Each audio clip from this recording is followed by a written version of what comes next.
Yesterday I was encouraging us to be reflecting on our inheritance from Lumpur Sumedho, the many blessings and wonderful example that we've received from him, the abundant teachings.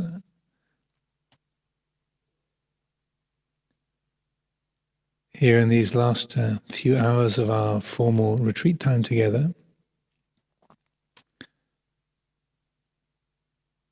on a similar theme of gratitude or of appreciation,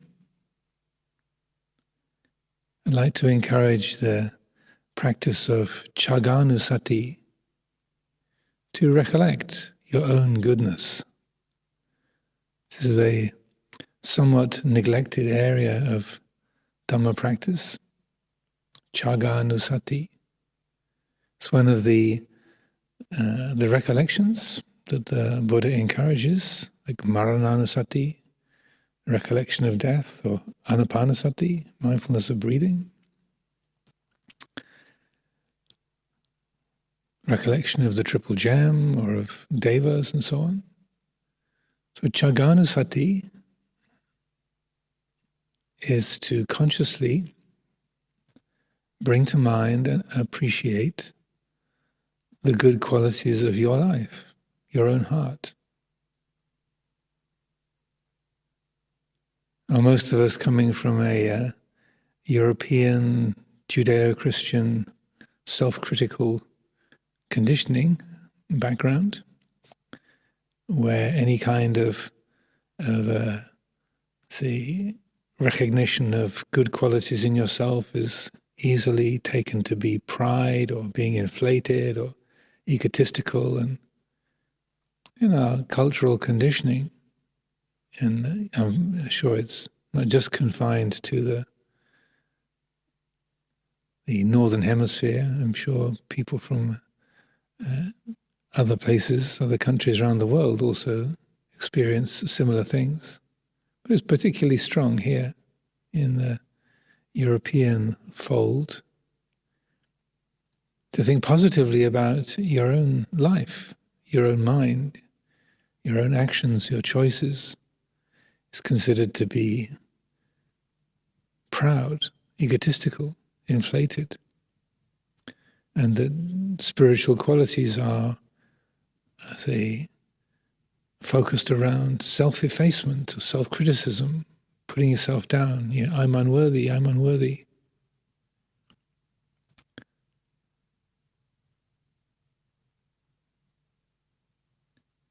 So Chaganusati is an unusual approach to spiritual practice, but one that I feel is extremely beneficial and through experience. We can so easily dwell upon our own faults, our weaknesses, the areas where we don't do things well, we haven't learnt lessons effectively, we've been reactive, selfish or critical, we were lazy or greedy, hard-hearted. We can look at our life and come up with a whole catalogue of our wrongdoings and shortcomings.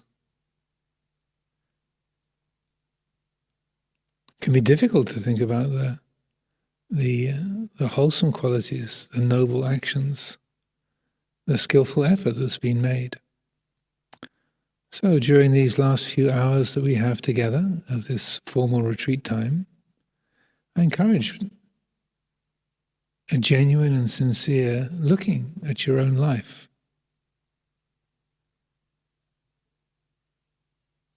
And even as you hear these words, maybe some of you are thinking, oh, but you don't know my mind, Ajahn. It's just this swamp of negativity and aversion and selfishness and laziness and greed. There's a kind of a brief gap between the laziness and the agitation, but basically it's just a mess.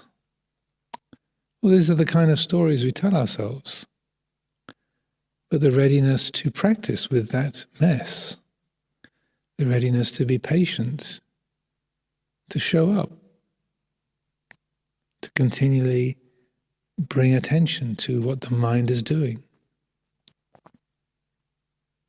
This is no small thing. Keeping the precepts, just the effort to be celibate, to be truthful, to be harmless. This is no small thing. And again, you can hear these words and think, oh, that's nothing, that's easy, that doesn't matter at all. But bring those things to mind, the very intention to live according to the precepts. The renunciate life of those of us in the monastic community, just having that intention to live in such a restrained and disciplined way, even if we fail and lose it, get distracted, bend the truth for the sake of a good story, take a little bit more than our fair share.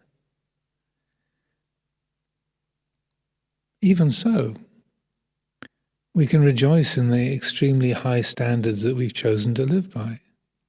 What a wonderful thing.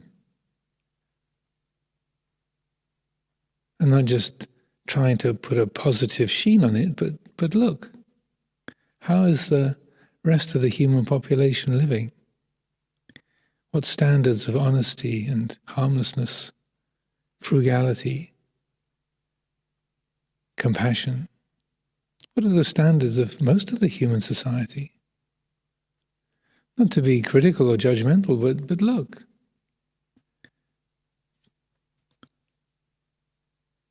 So I feel this conscious bringing of attention to our own wholesome qualities, recollecting the goodness that has been done. When we say anumodana, that means to rejoice in the good that has been done.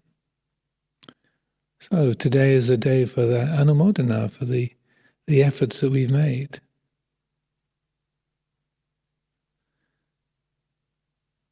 Many years ago when somebody came to Luang Por Chah and complained to him about the bad behavior of one of the Western monks, Luang Por Chah sort of sat and listened and heard this list of things that this monk had been doing that were offensive and upsetting and irritating. And he just said, "You should have seen him 5 years ago." So even if we're getting things wrong, we're being reactive or selfish, hard-hearted,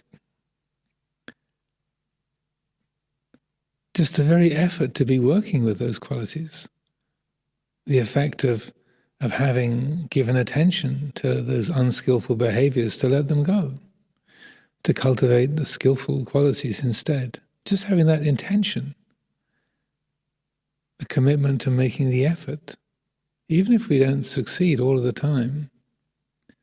Isn't that a marvelous thing? We choose to live in this way that is based completely on harmlessness, generosity, integrity. It's no small thing. So Chaganusati is a recollection of your own good acts, your own wholesome intentions. Not to create a sense of inflation or egotistical boosting, kind of inflating self-view. That's not the point of it. Chaganusati is not based on feeding conceit or self-view, but rather looking at the natural order of things. And one way of working with this is to look at your life as if it was the life of your good friend. So if Ajahn Amaro was my friend rather than being me, how would I feel about his actions and his attitudes, what he does and what he says?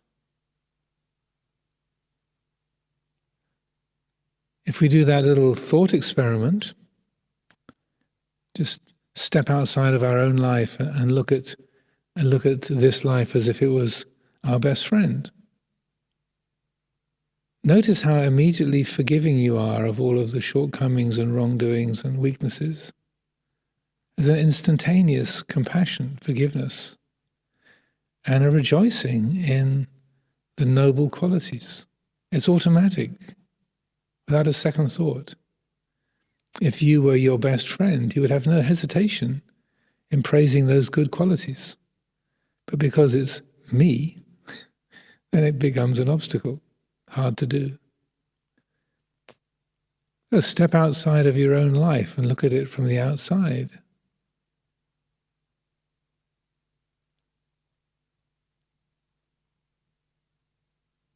The very effort to be restrained, to be mindful, to be kind, to be compassionate,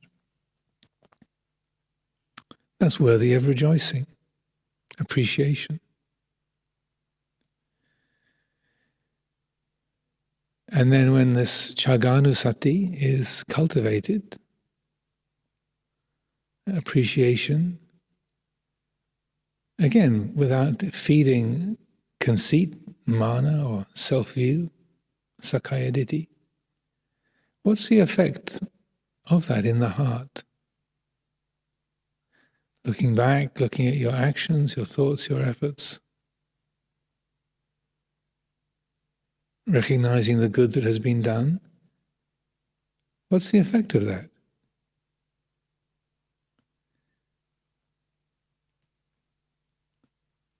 When we carry this out, when that kind of recollection is cultivated, there's a brightness.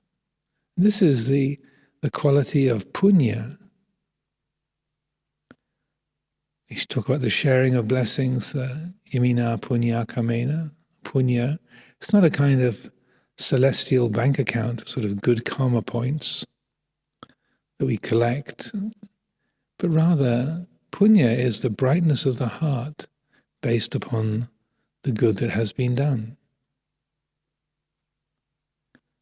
When Chaganusati is developed, the result of that is an inner brightness. Again, not a kind of inflated, egotistical, I'm a wonderful person, you're so lucky to have me around, or I'm really special.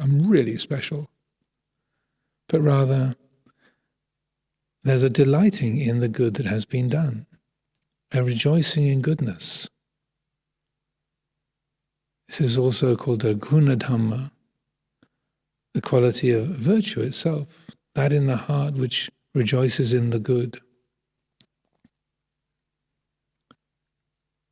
The word synderesis is the English word for that, the love of the good. When that's appreciated, activated, there's a brightness.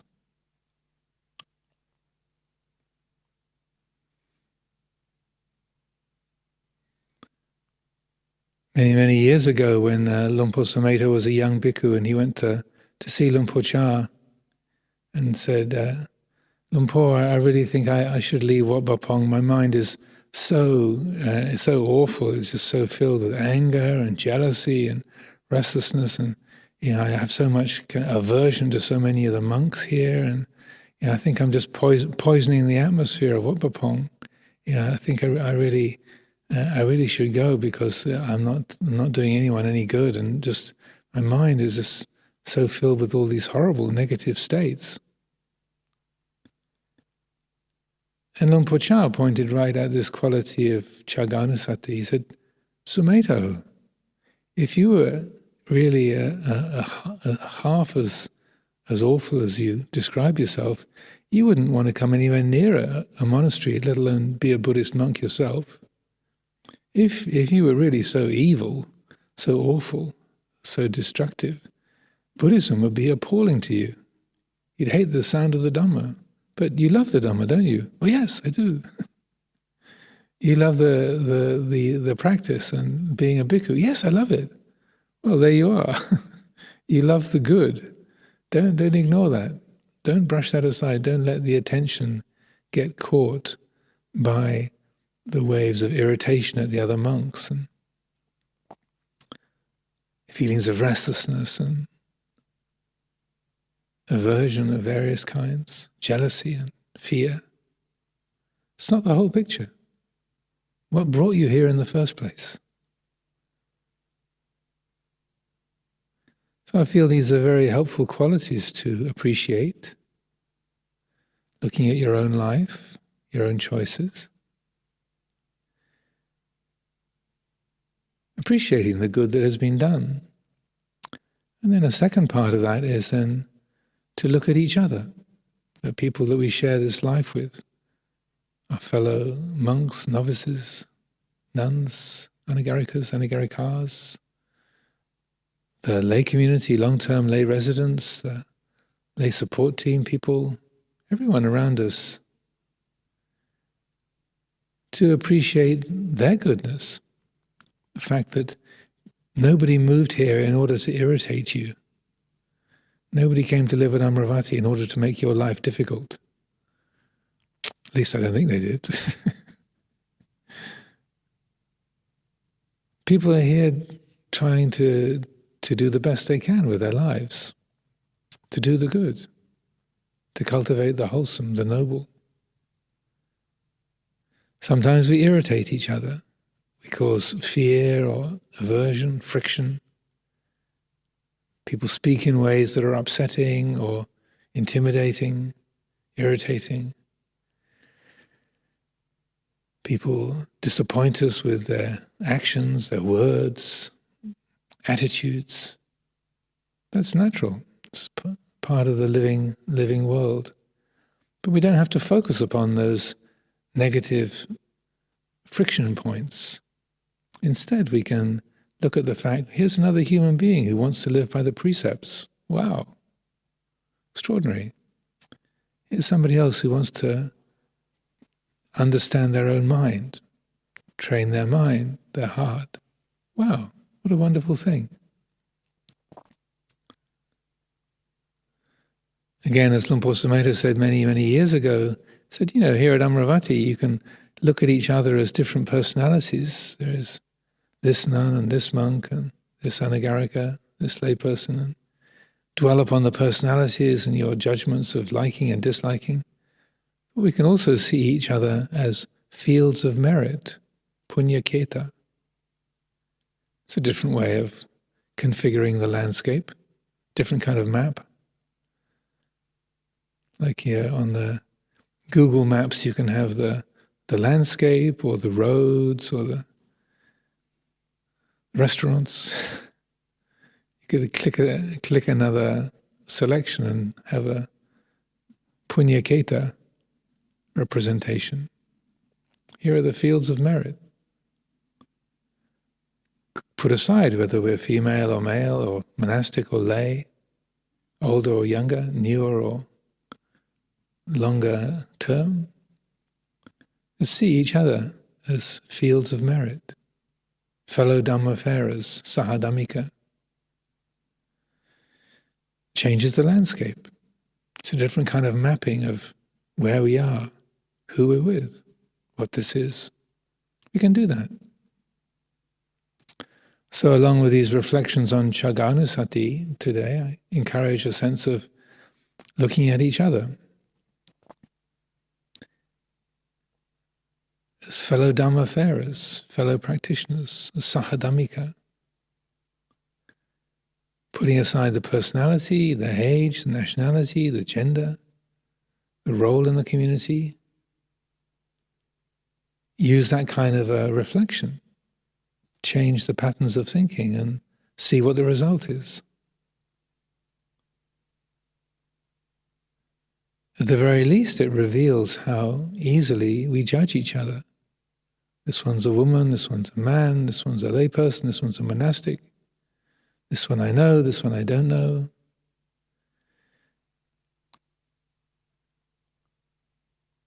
It at least highlights the way we categorize each other, put each other into boxes. We don't have to do that. We're just fellow living beings sharing a life together at this particular time, this particular place. That's it. Don't need any more definition than that. See what the result is of reconfiguring the perceptions in that way. That's the purpose of these recollections, these anusatis, to rejig the perceptions, change the patterns of perception from the worldly and the habitual to that which is in accordance with Dhamma, that which is liberating.